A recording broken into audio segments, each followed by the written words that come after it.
Je suis vraiment heureux de ne pas avoir été présenté parce que ça aurait été un affront, voire une injure, de me présenter ici. Parce que je me sens vraiment chez moi, parmi vous, chers frères et sœurs. Et je me souviens du début de cette communauté.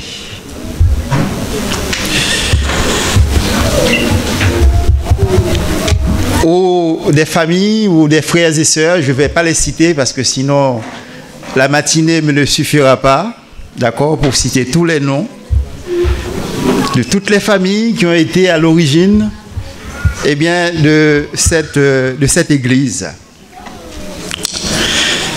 Cette église existe parce que Dieu l'a voulu d'une part, et d'autre part parce que des frères et sœurs, des familles ne ménageaient ni effort, ni sacrifice pour amener cette belle communauté, si je puis dire, sur les fonds baptismaux.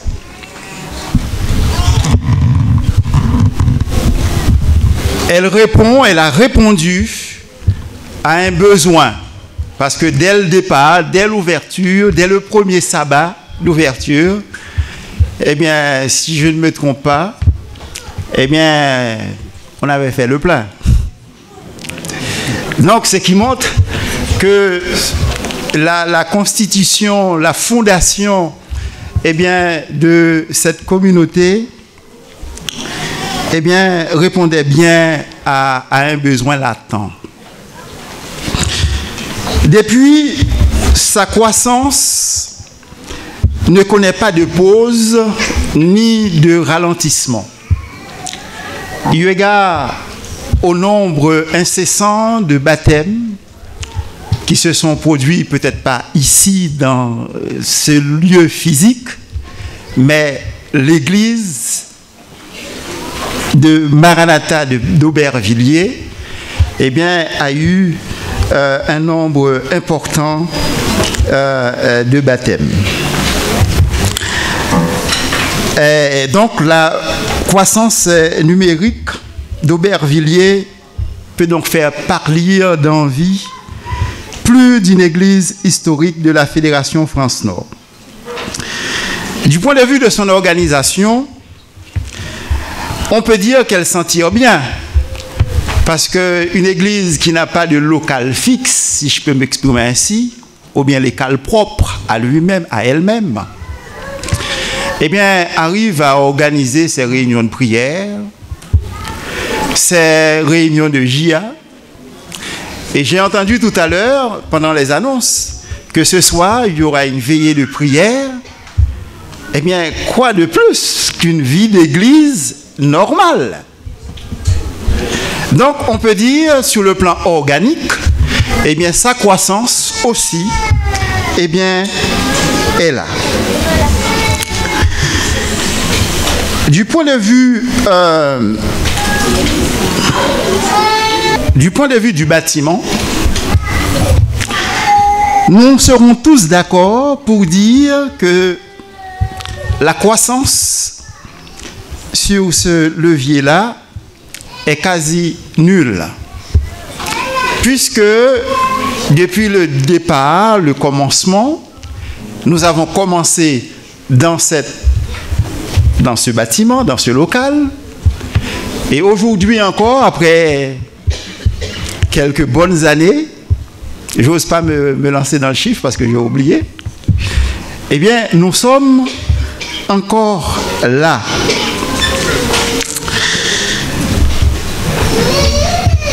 Alors, il ne faut y voir ni un échec,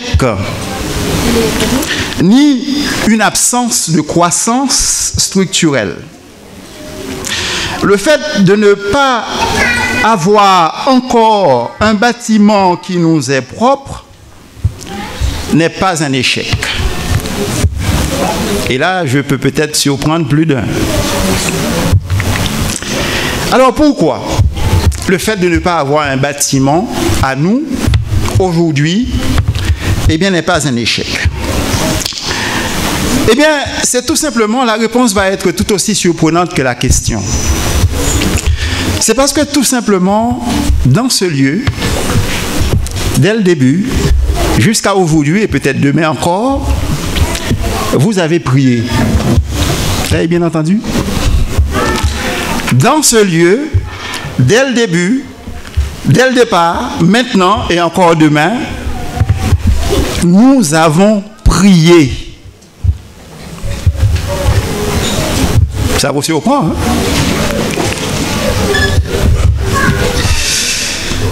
Certains me diraient, mais alors? Quoi de plus normal que de prier dans une église? Mais bien sûr. Eh bien, vous avez besoin de savoir, chers frères et sœurs, si c'est nécessaire de vous le rappeler, que lorsque vous priez dans un lieu au nom de Jésus,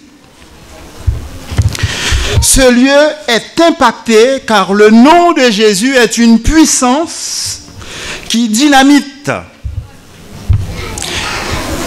Le nom de Jésus est une puissance. Et la puissance qui s'en dégage, eh bien, fait l'effet d'une bombe. Et lorsqu'une bombe explose, eh bien, il y a ce qu'on appelle l'onde de choc. Autant de prières que nous avons prononcées dans ce lieu, autant d'intercessions que nous avons adressées à Dieu, eh bien, sont autant de bombes qui ont été explosées et qui ont dynamité son entourage, son environnement. Et là, vous devez vous dire, mais qu'est-ce qu'il nous raconte là, ce frère? Où veut-il nous emmener avec cette histoire de bombe?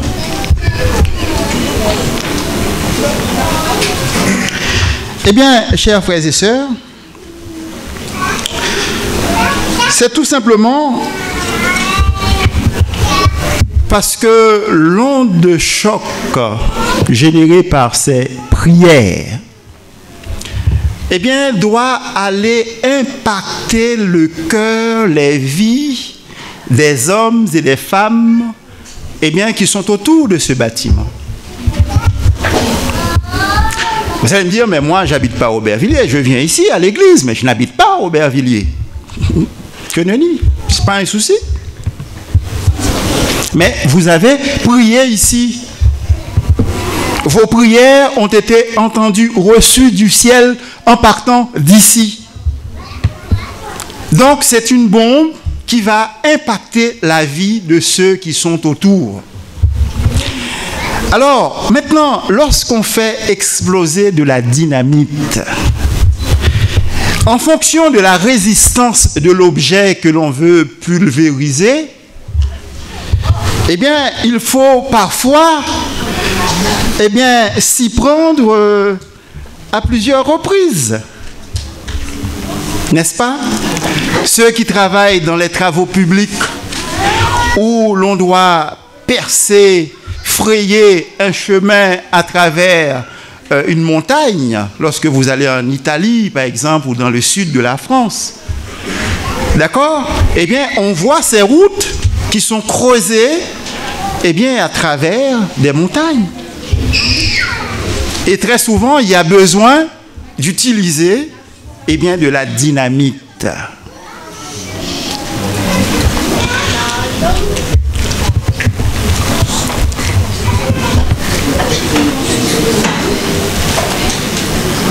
Et ces explosions qui sont nos prières, eh bien, vont peut-être avoir des effets divers et variés dans les cœurs de ceux qui sont autour de nous. Donc, les cœurs ne sont peut-être pas encore tous été impactés, eh bien, parce que, eh bien, ça a posé de la résistance et qu'il faudrait encore et encore mettre de la dynamite. Des prières. Donc, nous sommes encore ici à Aubervilliers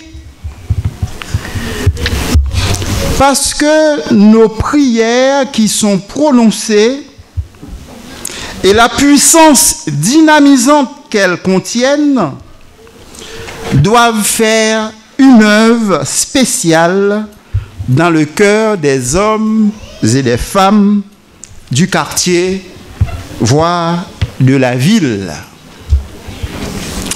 Alors, ne disons plus que la Fédé ne nous aide pas à trouver un autre lieu. Sachez, ce matin, je ne suis pas envoyé par la Fédération pour vous tenir ce discours. Oui, à la rigueur, la Fédération qui est là-haut, le Saint-Esprit. Il m'a envoyé vous dire ce matin, chers frères et sœurs, prenez courage.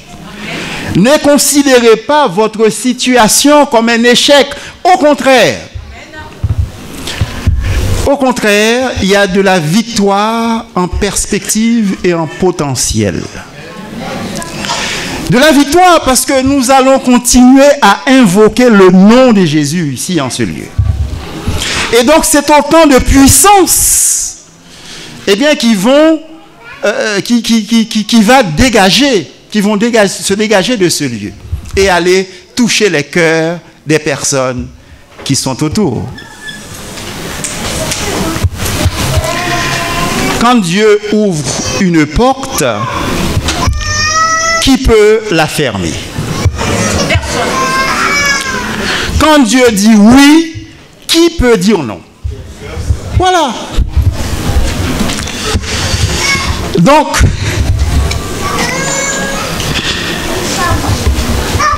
peut-être, chers frères et sœurs, les familles, les frères et sœurs, qui étaient à l'origine de cette communauté se sont dit, bon, il serait bien que nous ayons une communauté propre à nous, comme ça nous serons ensemble, entre nous.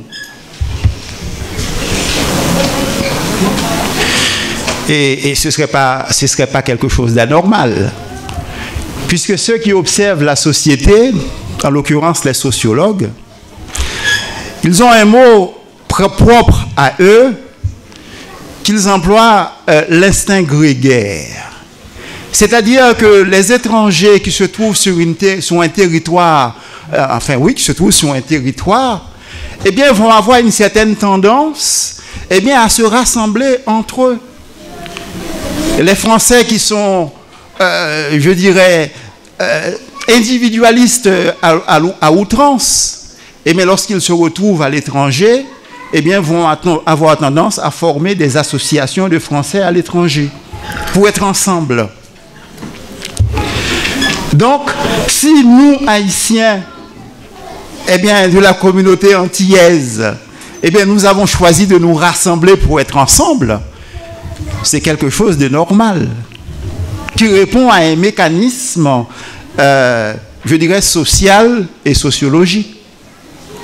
Ce n'est pas un tort. Mais au-delà de cette bonne intention, et au-delà de ce côté, être bien ensemble, il y a la volonté des dieux. C'est-à-dire, lorsque nous prenons l'initiative d'instituer une église, ce qui se passe, Dieu et ses anges, ils viennent s'installer dans ce lieu. Et donc, ce lieu devient un lieu attirant, devient un lieu où il y a une puissance qui se dégage.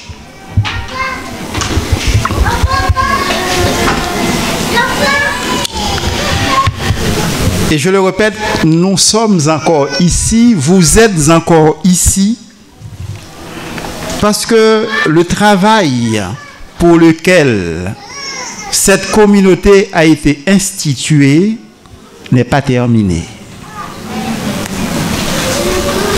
Ce n'est pas parce que la fédération ne veut pas nous aider, Ce n'est pas parce que toutes les initiatives, toutes les tentatives que nous avons amorcées, eh bien, ont été avortées. C'est tout simplement parce que le travail que nous devons faire ici n'est pas terminé. Alors donc, prenons courage et persévérons dans ce que nous avons commencé.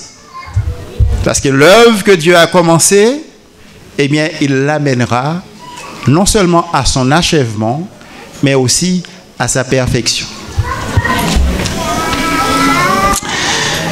Alors, maintenant la question, comment terminer le travail?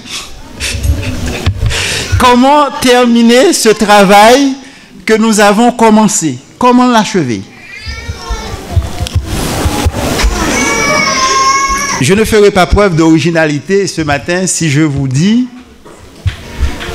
que la prière, là je vous surprends, hein? Si je vous dis que la prière, eh bien, par le Saint-Esprit,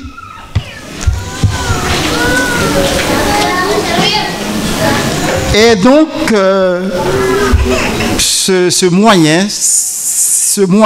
le moyen par lequel, eh bien, nous allons pouvoir terminer ce travail. Et vous me direz, mais jusque-là, mon frère, tu nous as rien dit. J'en conviens. Et nous allons ouvrir la parole de Dieu et la Bible va nous dire des choses. Prenons Actes chapitre 10, les versets 1 à 9 que nous avions lus, qui nous a été lu tout à l'heure. Actes chapitre 10, les versets 1 à 9.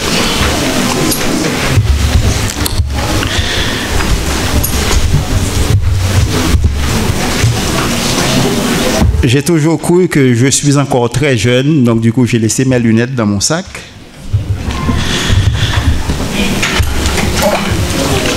Actes chapitre 10, les versets 1 à 9. Il y avait à Césarée un homme nommé Corneille, centenier dans la cohorte dite italienne. Cet homme était pieux et craignait Dieu avec toute sa famille. Il faisait beaucoup d'aumônes au peuple et priait Dieu continuellement. Vers la 9e heure du jour, il vit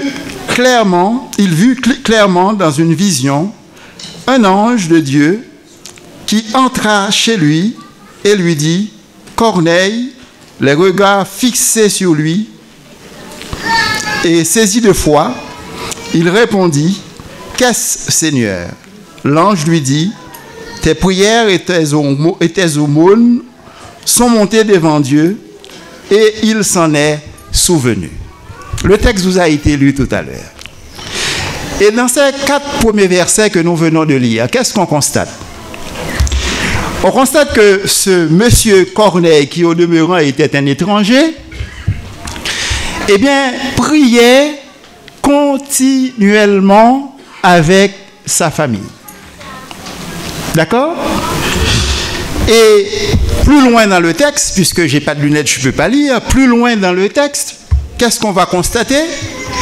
On va constater que Pierre, qui lui aussi était un homme de prière, et le texte nous dit vers la 6e heure, d'accord, Pierre montait sur le toit pour prier. Et qu'est-ce qu'on constate? On constate ici qu'il y a une concordance des temps, une concordance d'action. D'un côté, Corneille, qui était un homme de prière, qui priait continuellement tous les jours, d'accord? Et Pierre, qui lui aussi avait des heures fixes où il montait pour s'adresser à son Dieu. Eh bien, on constate que Dieu va entendre la prière de Corneille. Et remarquez, le texte nous dit qu'il priait continuellement. Donc, ça veut dire que Corneille a peut-être prié pendant 10 ans. Il a peut-être prié pendant 30 ans, pendant 20 ans. Que sais-je? D'accord? Continuellement, il a prié. Et qu'est-ce qu'on constate dans le texte? Un ange est venu à un moment pour lui dire quoi? Tes prières et tes aumônes, eh bien, ont été entendues par Dieu. Et donc, il s'en est souvenu, il vient vers toi. Et quel a été le besoin de Corneille? Corneille était un étranger de la cohorte italienne, dite italienne. Donc, c'est quelqu'un qui apprenait à connaître Dieu à travers le vécu des Juifs. Et au fur et à mesure qu'il priait, eh bien, le Saint-Esprit va le sensibiliser à la cause de Jésus-Christ. Et donc, il avait besoin qu'un homme, eh bien, vienne satisfaire, répondre à son besoin, qui était de connaître Jésus-Christ. Et comme de l'autre côté, il y avait un autre homme, à savoir l'apôtre Pierre, rempli du Saint-Esprit, et qui lui aussi priait à des heures fixes, eh bien Dieu va rapprocher les deux morceaux. Hein. D'un côté, un qui avait besoin de connaître Jésus, et d'un autre côté, un autre qui connaît Jésus, d'accord? Eh bien Dieu va par le biais du Saint-Esprit, va les faire se rencontrer, et vous connaissez la suite de l'histoire. Corneille et toute sa famille, eh bien, vont se donner à Jésus-Christ. Ils vont devenir chrétiens. Alors, chers frères et sœurs, vous pouvez, vous aussi, ça se trouve que dans cette commune d'Aubervilliers, eh bien, il y a plein de Corneilles qui sommeillent. Qui nous dit que les personnes qui nous ont loué ce local, eh bien, ne sont pas des Corneilles en perspective, qui soupirent après l'envie de connaître Dieu.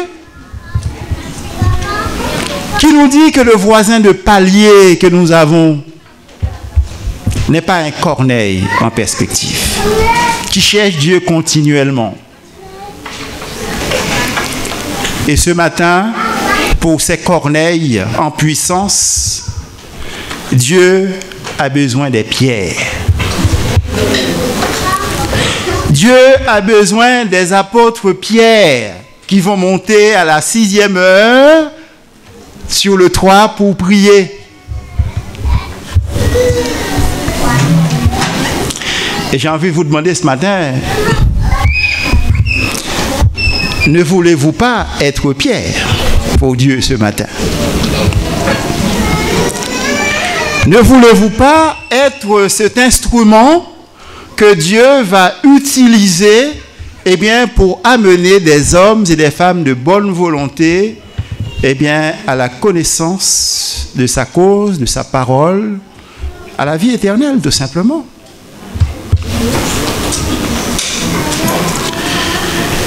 Et quelque part, j'ai posé la question, mais je me dis, est-ce que nous avons le choix? Est-ce que nous avons le choix? Pouvons-nous refuser d'être des apôtres Pierre, des hommes et des femmes disponibles pour la cause de Dieu? J'ai entendu un oui dans l'Assemblée. Mais je dirais que c'est un oui suicidaire. Parce que si j'ai le choix de ne pas être cet instrument à la cause de Dieu, je vous laisse sous-entendre le reste.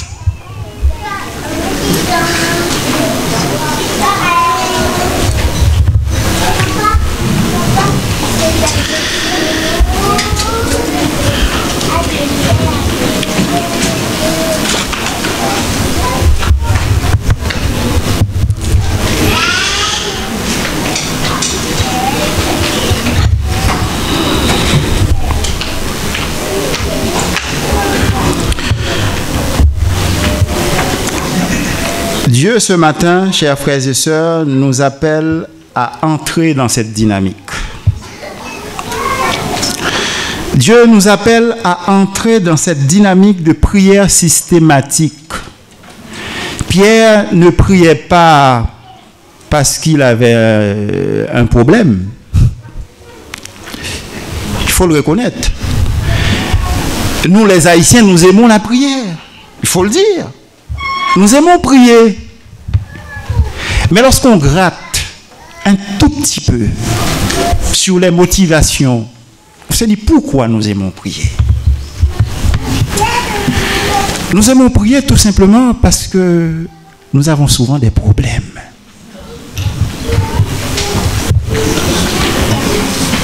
Donc Dieu est là. Nous allons à lui. Mais jusque-là, moi, je ne nous blâme pas du fait que nous prions lorsque nous avons des problèmes et que nous prions. Mais c'est quelque chose de noble et de bien. Mais il ne faut pas que ça s'arrête là, chers frères et sœurs. Parce que si nous prions que lorsque nous avons des problèmes, eh bien, nous ne pourrions pas rentrer dans ce système de prière systématique. Parce que lorsque ça va bien et que tout roule, Dieu bye bye. D'accord? Parce que ça roule.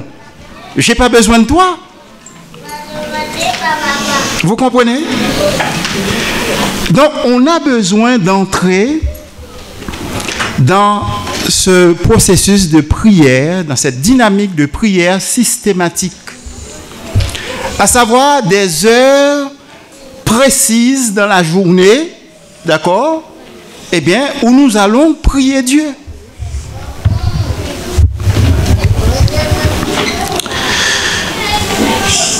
Il fait chaud, je ne vais pas vous garder longtemps, on va aller à l'essentiel. Tous ceux qui embrassaient la cause de Dieu dans l'histoire, dans la Bible, ont été des hommes et des femmes de prière. Tous, sans exception. Tous ceux qui embrassaient la cause de Dieu étaient des hommes et des femmes de prière.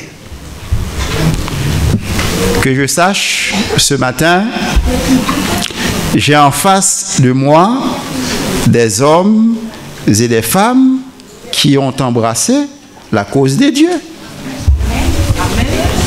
Si vous êtes là ce matin pour l'essentiel, vous êtes venus adorer le Dieu qui a fait le ciel et la terre. Donc vous êtes des initiés.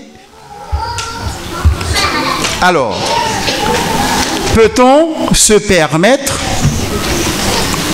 de ne pas être des hommes et des femmes de prière?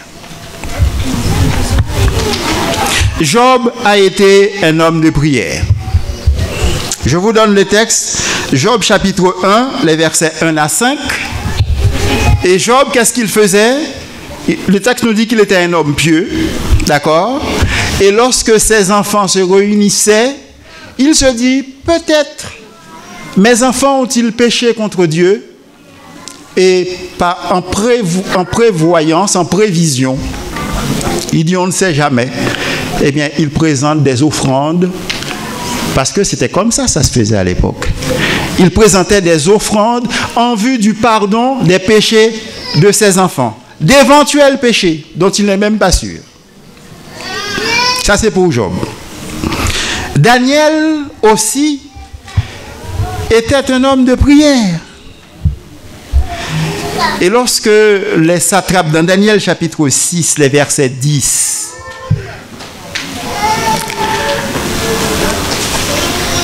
lorsque les satrapes faisaient une espèce de machination pour piéger Daniel, ils ont dit au roi, dresse une statue et tous les habitants du royaume de l'Empire doivent se prosterner devant cette statue et te prier, etc. Et qu'il était interdit à quiconque de prier un autre Dieu que le roi. Voilà.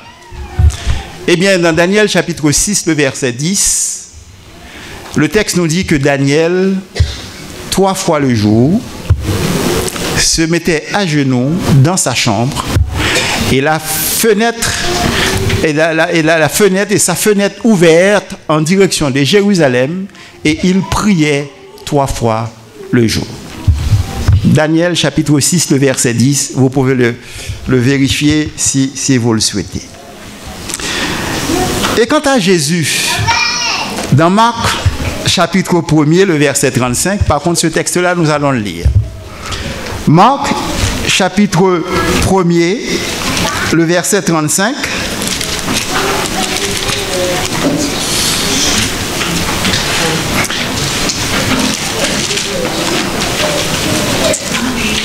On peut lire à partir du verset 32 et je demande dans l'assemblée quelqu'un qui a des bons yeux, de bonnes lunettes, eh bien de me lire ce verset. Le soir, après le coucher du soleil, on lui amena tous les malades et les démoniaques. Je continue. Oui, jusqu'au verset 35. Et toute la ville était rassemblée devant sa porte. Il guérit beaucoup de gens qui avaient diverses maladies. Il chassa aussi beaucoup de démons. Et il ne permettait pas aux démons de parler, parce qu'il le connaissait. Vers le matin, pendant qu'il faisait encore très sombre, il se leva et sortirent pour aller dans un lieu désert où il priait. D'accord. Le verset 35 qui nous intéresse. Le matin, quand il faisait encore très sombre, très tôt, Jésus se rendait dans un lieu désert. Pour faire quoi? Pour prier. Nous avons vu que Job était un homme de prière. Daniel était un homme de prière. L'apôtre Pierre était un homme de prière. Et le temps nous manquera ce matin pour considérer le chapitre 1er et 2 du livre des Actes où l'Église primitive eh bien, se jetait à corps et âme dans la prière. On va passer de ça. Et Daniel était un homme de prière. Et Jésus, qui était fils de Dieu, était un homme de prière. Alors, mes amis, la question ce matin. Nous, faibles humains, pauvres pécheurs, pouvons-nous nous passer d'une vie de prière?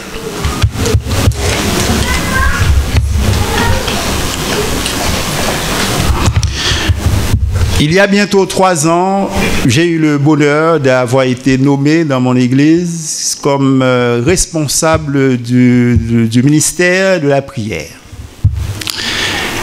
Eh bien, pendant ces années à ce ministère, nous avons vécu eh bien, des moments qui étaient des moments bénis dans l'exercice de la prière.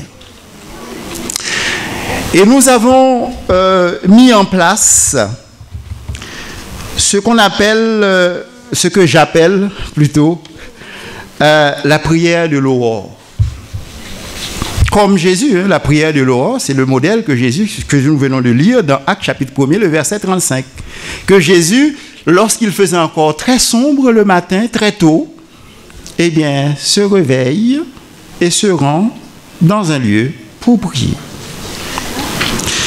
Et donc, cette prière de l'aurore que nous avons mise en place consiste à se réveiller tôt le matin pendant qu'il fait encore sombre pour aller à la rencontre de son Dieu. Elle se décline en 7 temps. Cette prière de l'aurore se décline en 7 temps. Écoutez, ne prenez pas de notes parce que j'ai au moins 4 feuilles pour vous et j'ai laissé une feuille, un exemplaire à votre premier ancien qui vous fera des photocopies. Cette prière se décline en 7 temps. Le premier temps, c'est le temps d'invocation où l'on s'adresse à notre Père qui est dans les cieux. Le deuxième temps, c'est un temps d'action de grâce où l'on dit merci à Dieu pour l'ensemble de ce qu'il fait pour nous. Vous savez, il y a quelque chose qui m'a intrigué. C'est lorsque Jésus se rendait sur la montagne pour prier avec ses disciples et qu'il revenait et qu'il les trouvait endormis. Eh bien, il leur dit, mais vous n'avez pas pu rester veillé 1 heure avec moi. Ça m'a intrigué, 1 heure. J'ai envie de vous demander, qui déjà ici a prié pendant 1 heure?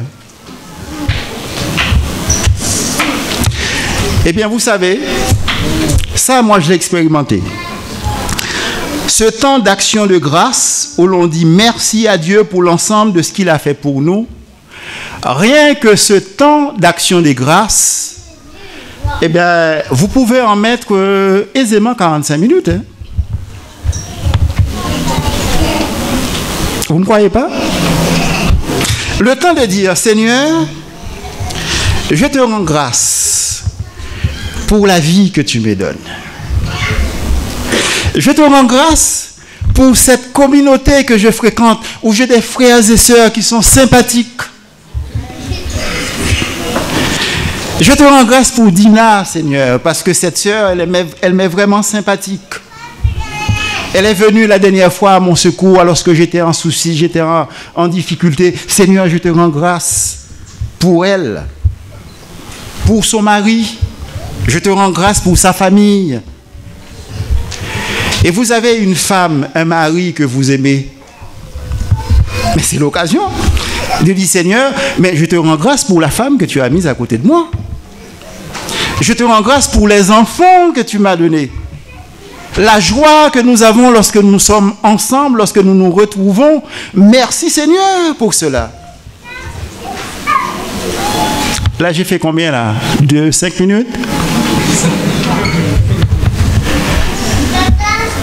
Et donc, lorsque on va évoquer l'ensemble des bienfaits de Dieu, et nous le chantons souvent, hein, les bienfaits de Dieu sont innombrables, n'est-ce pas? Donc, si nous prenons le temps de dire à Dieu, merci Seigneur pour ce... Et qu'est-ce qui va se passer aussi dans cet exercice?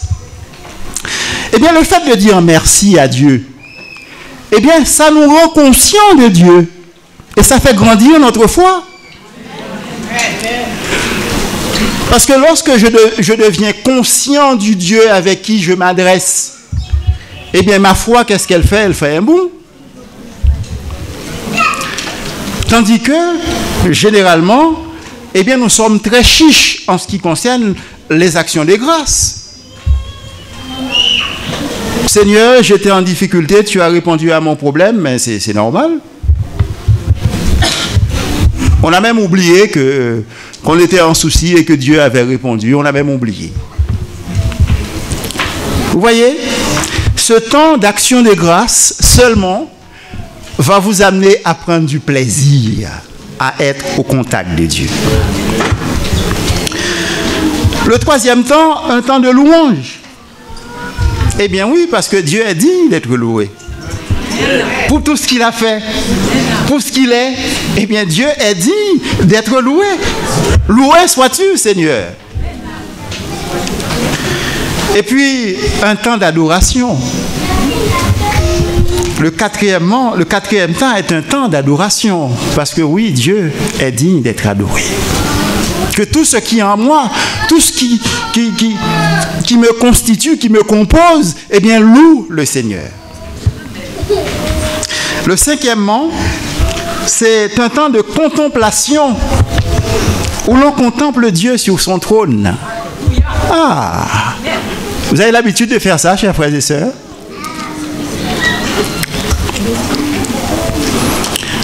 Là, peut-être, je peux avoir le sentiment de vous raconter des choses qui vous prennent... Mais faites-le, vous allez voir. Prends le temps de contempler Dieu sur son trône.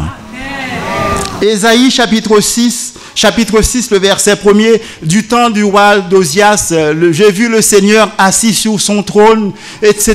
Et les séraphins étaient devant lui. Mais prends le temps de s'immerger dans ce texte-là pour dire, Seigneur, oui, je te vois sur ton trône là, oui, et les anges qui arrivent de gauche, de droite, en haut, en bas, etc. Non mais, vous imaginez? Vous passez votre matinée à faire ça? Eh bien, c'est cette communauté c'est ce quartier qui va être complètement impacté. Parce que vous êtes des hommes et des femmes prenne du temps à côtoyer Dieu. Et 2 Corinthiens chapitre 3, le verset 18, comme se transformer à l'image des dieux, et bien de gloire en gloire. Nous finirons par être transformés à l'image du Seigneur de gloire en gloire. Le 6e temps, qui est le temps de requête. Eh bien oui, parce que nous avons des besoins. Nous allons demander des choses à Dieu.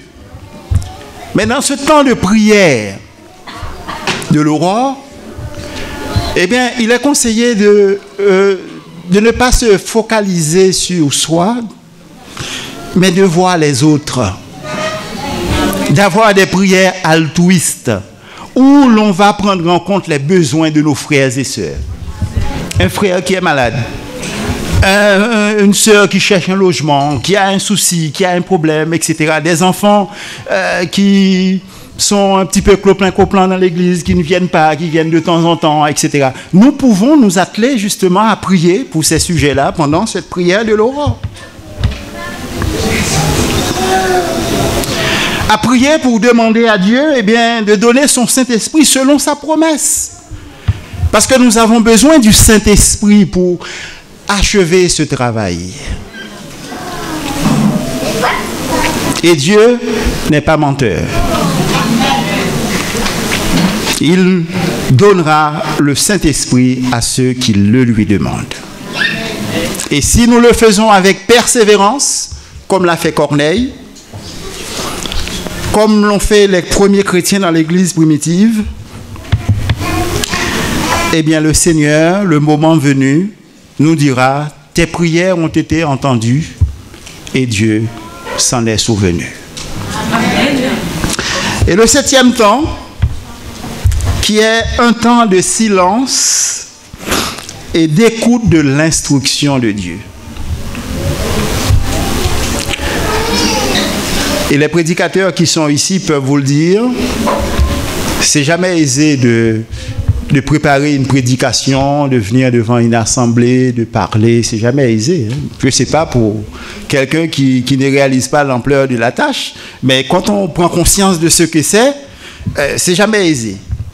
Eh bien, je peux vous dire, lorsque vous pratiquez la prière de l'aurore et que tous les matins vous êtes au contact des dieux dans sa parole, eh bien, si vous êtes prédicateur, vous pouvez prêcher une fois par jour. Parce que chaque jour, tu te lèves, tu ouvres la Bible, le Seigneur te donne une prédication. Il te donne un enseignement pour toi, d'accord, et que tu peux partager avec les autres. Donc, tu peux prêcher chaque jour. Chaque jour de la semaine, tu peux prêcher. Oui, mais pourquoi pas? Parce que le Seigneur t'alimente. Parce que tu es au contact de Dieu, tu es à son écoute. Et il faut reconnaître que lorsque nous prions, eh bien nous nous dépêchons de nous mettre debout, quoi. Parce que bon, j'ai pas que ça à faire.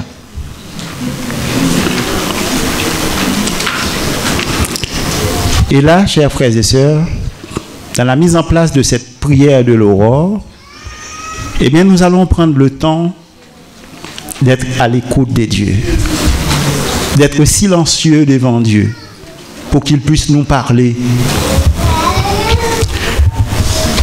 Vous avez remarqué, je n'ai pas mis de temps de repentance dans cette prière de l'aurore. Vous savez pourquoi?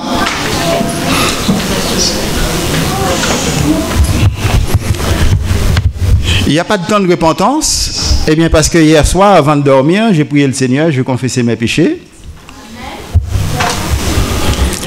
Je viens de me réveiller fraîchement. Eh bien, je n'ai pas de péché à confesser au Seigneur puisqu'ils ont été faits hier soir.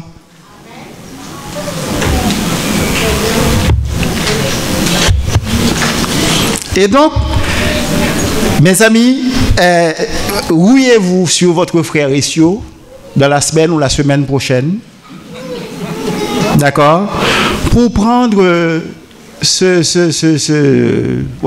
document de la prière de la foi, de la prière de l'aurore, pour que cette église puisse se mettre à vivre avec Dieu quelque chose d'extraordinaire. Quelque chose d'extraordinaire, eh bien, qui va, à terme, eh bien, dynamiter nos voisins, dynamiter notre environnement, dynamiter notre entourage, dynamiter le giron de cette communauté, de cette église d'Aubervilliers.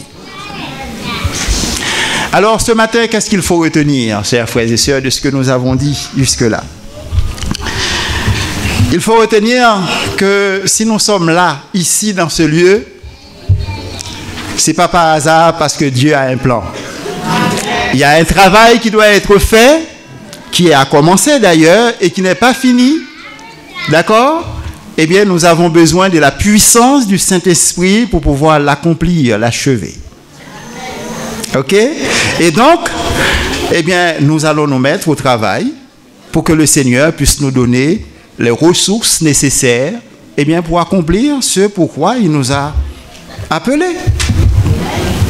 Et enfin, on n'est jamais mieux servi que par soi-même, la mise en place, eh bien, de cette prière de l'aurore. Que le Seigneur nous soit en aide. Amen.